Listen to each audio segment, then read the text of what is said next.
മുതലാളിമാരോടൊക്കെ ഒരു കാര്യം ഉണർത്തുകയാണ്. ജോലി കൊടുക്കുന്ന ആളുകൾ, എംപ്ലോയേഴ്സ്, ഓലൊരു പക്ഷേ നാട്ടുകാർക്ക് ഒരുപാട് കൊടുക്കുന്നുണ്ടാവും.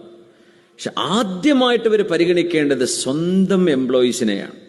അവനവന്റെ കൂടെ ജോലി ചെയ്യുന്ന പണിക്കാർക്ക് ഒരു മാന്യമായ ശമ്പളവും അവർക്കൊരു സന്തോഷത്തിന് പെരുന്നാളോ റമദാനോ വിശേഷപ്പെട്ട ദിവസമോ വരുമ്പോൾ ഒരു ഇൻക്രിമെന്റ്, എന്തെങ്കിലും ഒരു അധികം, ഒരു സമ്മാനമായിട്ട് ഒരു 100 200 അവർക്ക് കൊടുക്കുന്നു.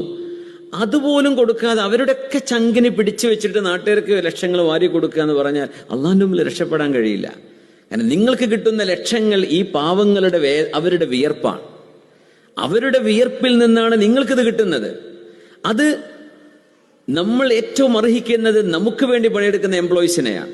പിന്നെ നമ്മുടെ ബന്ധുക്കള്, നമ്മുടെ അയൽപക്കങ്ങള്, ഇതൊക്കെ ക്ലിയർ ചെയ്തതിന്റെ ശേഷമാണ് ആ സർക്കിളിന്റെ പുറത്തേക്ക് പോകേണ്ട കാര്യം തന്നെയുള്ളൂ. എപ്പോഴും ചെയ്യേണ്ട കാര്യം അതാണ്.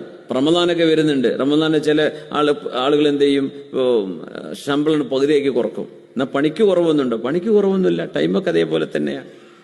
പക്ഷെ അതൊരു എഗ്രിമെന്റ് ആണ്. നിങ്ങൾ അങ്ങനെ പരസ്പരം എഗ്രി ചെയ്ത വിഷയമാണ്, ഒരു കുഴപ്പമില്ല. അല്ലാതെ പെട്ടെന്ന് നമുക്ക് അത്ര തരാൻ പറ്റുള്ളൂ. കൊറോണക്കൊക്കെ വെറുതെ ശമ്പളം കുറച്ച് ആൾക്കാരുണ്ട്, ജോലിയുണ്ട്, നല്ല ബിസിനസ് വന്നിട്ടുണ്ട്.